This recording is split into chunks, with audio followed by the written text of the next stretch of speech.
Приятный сюрприз спустя долгие годы. Главный энергетик поздравляет с днем учителя своего самого первого педагога. Она научила его писать, читать, считать и добиваться поставленных целей. Признается, он всегда был примерным учеником.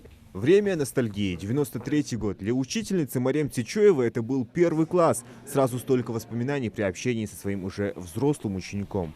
Я слов не нахожу. Все лучшее связано у меня с этим классом.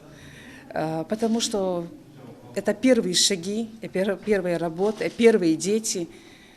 И, наверное, и до конца моей жизни этот класс будет таким и останется. Учитель наш первый – это очень добрый человек, хороший, отзывчивый.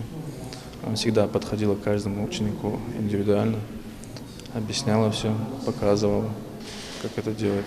Также энергетики во главе с руководством решили провести для ребят профилактический урок «Опасное электричество». Сегодня мы с вами поговорим о важной теме. Это электробезопасность, обращение с энергоустановками. Энергетики рассказывают ребятам все самые интересные факты, связанные с электричеством. Подробно объясняют, как обращаться с электроприборами, когда рядом нет взрослых. Лекцию специалистов перебивают только вопросы пытливых учеников. Напряжение, которое может убить человека, оно разное. Вообще нельзя никакое напряжение трогать. Даже самое маленькое напряжение вольтов может убить человека, потому что мы не знаем, насколько мы можем провести через свой организм ток, поэтому никакое напряжение не может быть. Какой-то предел. Может человек выдержать и 10 тысяч вольт, а может и только 1 вольт. Детям объясняют, что приближаться к оборванным проводам и трансформаторным подстанциям крайне опасно. Информируют, как нужно себя вести во время грозы. На открытом месте нельзя играть при грозе или при молнии. Тоже может или в дерево молния попасть, дерево может на тебя свалиться. Нельзя при молнии, при дожде сидеть рядом с окном и касаться приборов электрических.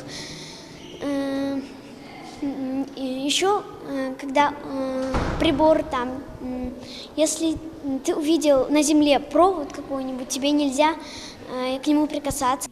Профилактика детского электротравматизма – важная задача, которую энергетики всегда ставят перед собой. Главная цель таких занятий не только в том, чтобы научить ребят соблюдать все правила безопасности, но и объяснить им, как важно предостеречь от возможной опасности других. Мы знаем, что вокруг нас все связано с электричеством. И не всегда люди могут углядеть за своим ребенком, дитя, и может залезть куда-то, не зная о том, что может принести какой-то урон, ущерб для своего здоровья. Поэтому с раннего возраста детям нужно это внушать, рассказывать, объяснять и показывать на иллюстрациях. Такие занятия специалисты проводят еженедельно в рамках реализации комплексной программы компании «Россети». Зелимхан Калоев, Магомед Белакиев, Новости 24.